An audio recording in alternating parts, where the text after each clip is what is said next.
voudrais vous parler de l'anatomie sociale. Autant nous avons progressé depuis notamment le XVIe siècle avec l'anatomie du corps physique, autant on piétine, on stagne, il me semble, en l'anatomie du corps social. Il y a d'ailleurs plusieurs raisons à cet obstacle épistémologique, notamment parce qu'on n'a pas l'impression, l'illusion de créer le corps physique, alors qu'on peut imaginer qu'on peut modeler à sa guise le corps social. Le corps social n'aurait pas de réalité objective comme le corps physique. Et je conteste cette façon de voir les choses. Je pense que le corps social a des structures subconscientes extrêmement fortes, que l'astrologie a vocation notamment de décrire, mais qu'elles les décrivent ou pas, elles sont là de toute façon. Et le temps des astrologues, c'est de pousser l'astrologie vers la psychologie et non pas vers la sociologie.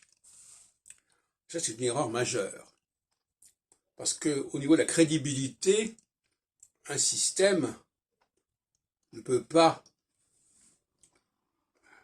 s'intéresser à l'individualité, c'est évident.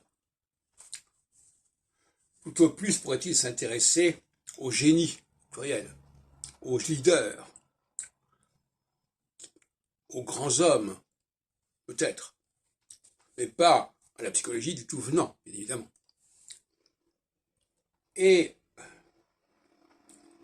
l'astrologie a vocation à nous parler, non pas tant des subdivisions entre les gens, mais des subdivisions entre les périodes. Et à ce sujet, je dirais qu'il faudrait remplacer la connaissance astrologique des 12 signes par la connaissance astrologique des 12 périodes de 7 ans qui arrivent à peu près à un siècle. Si les gens avaient en tête ces 12 périodes de 7 ans, c'est-à-dire à savoir exactement en quelle année ça commence, en quelle année ça se termine, en quelle année ça culmine, etc., eh bien, ce serait la bonne astrologie, celle-là. Et une astrologie qui serait fondée sur le passage de Saturne sur les équinoxes et les solstices, c'est-à-dire tous les 7 ans. Avec cette alternance dont j'ai parlé, équinoxialité, solstitialité. Et le but, c'est ça le but. C'est la description du corps social sur cette base.